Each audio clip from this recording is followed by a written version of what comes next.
Hello everyone. இன்றைக்கி இதில் நம்ம என்ன பார்க்க போகிறோம் அப்படின்னா, ஆல்ரெடி ஓரளவு கம்ப்ளீட் பண்ணியாச்சு. இன்றைக்கி நம்ம இந்த மேக்னெட்டிக் லாக் எப்படி கனெக்ட் பண்ணுறதுன்னு தான் பார்க்க போகிறோம். ஆல்ரெடி வீடியோஸில் மெட்டீரியல்ஸ் பற்றி போட்டிருந்தேன். ப்ளஸ் இந்த ஃபுல் அண்ட் ஃபுல் எப்படி பின்னுறது அப்படின்றத பற்றி போட்டிருந்தோம். நெக்ஸ்ட்டு சைடு கனெக்டர் எப்படி பண்ணுறது அப்படின்னு போட்டிருந்தேன். ஃபுல் பேக்கோட வீடியோஸும் நான் போட்டாச்சு. இப்போ இதில் லாக் பார்த்துருக்கோம். இந்த லாக் எப்படி பண்ணுறது அப்படின்னு பாருங்கள். ஃபஸ்ட்டு ஒன் சைடு லெவல் கரெக்டாக வச்சுட்டு நீங்கள் பண்ணிடுங்க. அடுத்தது பண்ணுறதுக்கு அதே சேம் லெவலில் எந்த சைடு இருக்குது அப்படின்னு பார்த்துட்டு தான் பண்ணணும். மெஷர்மெண்ட் எடுத்துகிட்டு பண்ணுங்கள். மெஷர்மெண்ட் எடுக்காமல் பண்ணக்கூடாது. ஏன்னா இங்கே எவ்வளோ வரும் அப்படின்னு நீங்கள் ஒரு அளவு பர்டிகுலராக வச்சுட்டு ஸ்கேல் வச்சு மெஷர்மெண்ட் எடுத்துகிட்டு அதுக்கப்புறம் கரெக்ட் பண்ணிக்கோங்க. இப்போ பாருங்கள், நான் ஃபிங்கர் வச்சு ஜஸ்ட்டு பண்ணி பார்த்துருக்கேன். அதுக்கப்புறம் இப்போ பாருங்கள், ஸ்கேல் வச்சு கரெக்டாக மெஷர்மெண்ட் எடுத்துப்பேன். ஏன்னா நீங்கள் கரெக்டாக பண்ணலைன்னா அது கொஞ்சம் முன்ன பின்ன ஆகிடும். கரெக்டாக பார்க்க அழகாக இருக்காது. கரெக்டாக ஈக்குவலாக இருக்கிற மாதிரி பார்த்துக்கோங்க. ஜஸ்ட்டு ப்ரெஸ் பண்ணி விட்டிங்கனாலே அது உள்ளே போய்க்கும். உள்ளே போன பிறகு பேக் சைடு திருப்பிட்டு கரெக்டாக நீங்கள் அதை ஃபுல்லாக நல்லா டைட்டாக லாக் பண்ணிக்கோங்க. பாருங்கள், இதில் மெஷர்மெண்ட் எடுத்து பாருங்கள். ஒன் சைடு 5 கொடுத்துருக்கேன். அப்போ இந்த சைடும் ஆப்போசிட் சைடும் 5 கரெக்டாக இருக்கணும். இங்கே கரெக்டாக அளவு பண்ணினீங்கன்னா தான் மேலே நம்ம பண்ணும்போதும் கரெக்டாக வரும். மேலே பண்ணும்போது என்னென்னா பேக் சைடு அது வெளியில் தெரியாமல் த்ரெட்குள்ளே கொஞ்சம் திணிச்சு விட்டு பண்ணணும். அதுதான் இங்கே கொஞ்சம் பார்த்து பண்ண வேண்டியது. இதில் நம்ம இன்றைக்கி பார்த்திங்கன்னா இந்த லாக் பார்த்துட்டு ப்ளஸ் ஃபுல்லாக பேக் ஃபுல்லாக எப்படி லாக் பண்ணலாம் அப்படின்றதையும் பார்த்துடலாம். மெஷர்மெண்ட் கரெக்டாக இல்லை. ஸோ திரும்பவும் எடுத்துகிட்டு கரெக்டான ப்ளேஸில் வச்சு கொடுக்கணும். அதனால் கரெக்டான ப்ளேஸில் வச்சு கொடுத்துட்டு திரும்பவும் மெஷர்மெண்ட் கரெக்டாக இருக்கான்னு பார்த்துக்கிறேன். ஓகே, இப்போ பர்ஃபெக்டாக இருக்குது. ஸோ இப்போ நம்ம லாக் பண்ணிடலாம். நல்லா டைட்டாக லாக் பண்ணிவிடுங்க.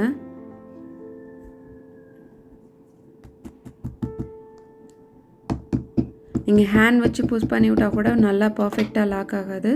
ஸோ நல்லா கரெக்டாக பார்த்து லாக் பண்ணிக்கோங்க. இப்போ மேலே பண்ணணும். அது நம்ம ஜஸ்ட்டு ஃபுல்லாக லாக் பண்ணிவிட்டு கூட ஆஃப்டர் கூட பண்ணிக்கலாம். இது ஃபுல்லாக இந்த ஹூக் எப்படி பண்ணுறது அப்படின்றதுக்காக ஜஸ்ட்டு காமிச்சிருக்கேன். நான் ஹூக் யூஸ் பண்ணி பண்ணுறது கிடையாது. இது எதுக்காக யூஸ் பண்ணணும், இது என்ன யூஸ் அப்படின்றதுக்காக இதை நம்ம பார்த்துருக்கோம். ஃபுல்லாக 4 சைடு லாக் பண்ணிக்கணும் இந்த ஹூக் வச்சுட்டு. நீங்கள் இதை வச்சு பண்ணும்போதே நீங்கள் கரெக்டாக பண்ணியிருக்கீங்களா, எல்லாம் கரெக்டாக இருக்கா அப்படின்னு செக் பண்ணிவிட்டு அதுக்கப்புறம் லாக் பண்ணுங்கள். நீங்கள் ஃபுல்லாக லாக் பண்ணிட்டீங்கன்னா அதுக்கப்புறம் கரெக்ட் பண்ணுறது கஷ்டம். பாருங்கள், இந்த மாதிரி பண்ணுறதுக்கு தான் இந்த ஹூக் யூஸ் பண்ணியிருக்கோம். இது எதுக்கு யூஸ் பண்ணியிருக்கோம் அப்படின்றத மட்டும் ஜஸ்ட்டு காமிச்சிருக்கேன். இப்போ நம்ம 4 சைடும் எப்படி லாக் பண்ணலாம் அப்படின்றத பார்த்துடலாம். இப்போ நான் 4 சைடுக்கும் மெரூன் கலர் எடுத்துக்கலாம் அப்படின்றத பிளான் பண்ணியிருக்கேன். ப்ளூவும் எடுக்கிறேன்னா எடுத்துக்கலாம். நான் மெரூன் சூஸ் பண்ணியிருக்கேன். மெரூன் அண்ட் ப்ளூ மட்டும் கொடுங்க. வேறு கொடுத்திங்கன்னா நல்லா இருக்காது. டிஃப்ரெண்ட்டாக இன்னொரு கலர் கொடுக்கலாம் அப்படின்னா கொஞ்சம் கலர் காம்பினேஷன் கரெக்டாக வச்சு கொடுங்க. அந்த மாதிரியும் கொடுக்கலாம், பட் கரெக்டாக பார்த்து கொடுங்க. உள்ளேருந்து தான் ஸ்டார்ட் பண்ணும். உள்ளேருந்து ஸ்டார்ட் பண்ணி நீடியில் வெளியில் கொண்டுட்டு வந்துடுங்க.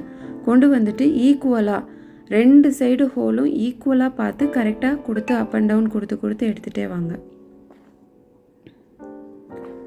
இது ஆல்ரெடி நம்ம பண்ணியிருக்கோம். பண்ணதுலேயே தான் கொடுத்து எடுக்கிறனால கொஞ்சம் டைட்டாக கொண்டு வரணும். டைட்டாக கொண்டு வந்தீங்கன்னா தான் ஸ்ட்ராங்காக நிற்கும். ஸோ அதிகமாக சிக்காக வாய்ப்பு இருக்குது. அதனால சிக்காகாமல் கொஞ்சம் கேர்ஃபுல்லாக பார்த்துக்கோங்க. இன்னொன்று நீங்கள் கொடுத்து எடுக்க அந்த த்ரெட் ரோல் ஆகிக்கிட்டே வரும். ரோல் ஆச்சுன்னா ஈஸியாக சிக்காயிடும். ஸோ கொஞ்சம் கரெக்டாக பார்த்துக்கோங்க. இப்போ நீங்கள் எப்படி கொடுத்து எடுத்துகிட்ருக்கீங்களோ அதே மாதிரி ஆல் சைடும் கொடுத்து எடுத்து கம்ப்ளீட் பண்ணணும். அவ்வளோதான். ரொம்ப ஈஸியான ஒர்க்கு தான் இது. இப்போ மேலெல்லாம் நம்ம கொடுத்து எடுக்கிறது எதுக்குன்னா ஃபினிஷிங்காக கொடுத்து எடுக்கிறோம். லாக் பண்ணுறது இது ஃபுல்லாக இந்த பேக்கை லாக் பண்ணுறதுக்காக இந்த இடத்துல கொடுக்குறோம். ஒன் சைடு கொடுத்துட்டு ஒன் சைடு கொடுக்கலனா கொஞ்சம் ஃபினிஷிங் குட்டாக இருக்காது. அதுக்காக எல்லா சைடுமே கொடுத்து எடுத்துருங்க. லாக் பண்ணுற சைடு இல்லாமல் மேலெலாம் இருக்குது இல்லையா, அங்கே எல்லா சைடுமே கொடுத்து எடுத்துருங்க. இதில் நம்ம கரெக்டாக வாட்ச் பண்ண வேண்டியது என்னென்னா 2 சைடும் ஈக்குவல் ஹோல்ஸ் வந்து ஈக்குவல் பண்ணி கொடுங்க. நீங்கள் ஒரு ஹோல் வந்து மேலேயும் ஒரு ஹோல் கீழேயும் கொடுத்தீங்கன்னா பேக்கோட ஃபினிஷிங் வந்து கரெக்டாக வராது.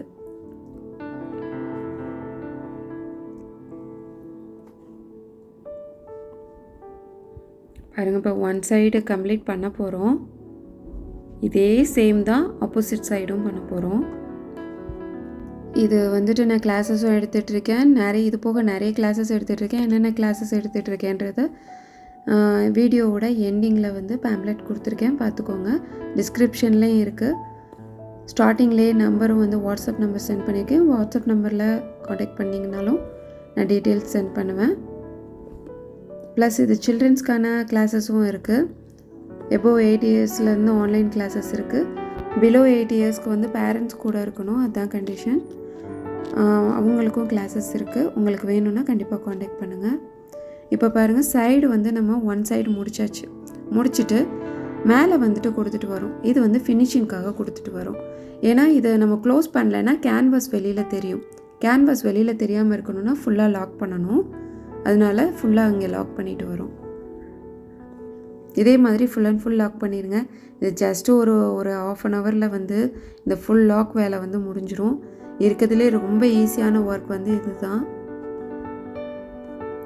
நம்ம மேக் பண்ணி முடிச்சிட்டோன்னா அதுக்கப்புறம் இந்த கனெக்டராக இருக்கட்டும், லாக் இருக்கட்டும், எல்லாமே வந்து ஜஸ்ட்டு ஒரு 50 மினிட்ஸ் 10 மினிட்ஸ் அந்த மாதிரி ஒர்க்கு தான். ரொம்ப ஈஸியாக அது பண்ணலாம். ஃபுல்லாக வந்து த்ரெட் ஃபில் பண்ணுறோம் இல்லையா, அது மட்டும்தான் கொஞ்சம் ஒரு 3 டேஸ் டைம் எடுக்கும். அதர்வைஸ் வந்து ஃபுல் அண்ட் ஃபுல் உட்காந்தோன்னா 2 டேஸில் முடிச்சிடலாம். கொஞ்சம் கேப்பு விட்டு பண்ணும்போது 1 வீக் கூட ஆகலாம். நம்ம பண்ணுறதை பொறுத்து தான் டைமிங் ஆகும். இப்போ வந்து already opposite side full and full முடிச்சாச்சு. இந்த சைடும் இப்போ நம்ம கம்ப்ளீட் பண்ணிவிட்டு மேலே வந்து ஃபினிஷிங் கொடுத்துட்ருக்கோம். அந்த கேன்வாஸ் தெரியாமல் இருக்கிறதுக்கு லாக் கொடுத்துட்ருக்கோம். இது முடிச்சிட்டோன்னா அவ்வளோதான். இந்த back full and full end. இதுக்கப்புறம் மேலே வந்துட்டு எப்படி கனெக்ட் பண்ணலாம், அதுக்கு ரோப் எப்படி கொடுக்கலாம் அப்படின்றதான் இந்த இதில் அடுத்து பார்க்க போகிறோம். ரோப் வந்து அடுத்த வீடியோவில் பார்க்கலாம். ஆல்ரெடி கீழே வந்து மேக்னெட்டிக் லாக் கொடுத்தாச்சு இல்லையா, அதே மாதிரி மேலே எப்படி கொடுக்கலான்றதை பார்த்துடலாம். சேம் இதே மாதிரி மெஷர்மெண்ட் எடுத்துக்கணும். இதில் வந்து என்னென்னா இந்த த்ரெட்குள்ளே வந்துட்டு அந்த லாக்கோட பேக் சைடு போகிற மாதிரி கரெக்டாக பண்ணிக்கோங்க. வெளியில் தெரியாத மாதிரி கரெக்ட் பண்ணிக்கோங்க. ஜஸ்ட்டு நீங்கள் நீடில் வச்சு எடுத்து விட்டிங்கனாலே அது உள்ளே போய் லாக் ஆகிக்கும்.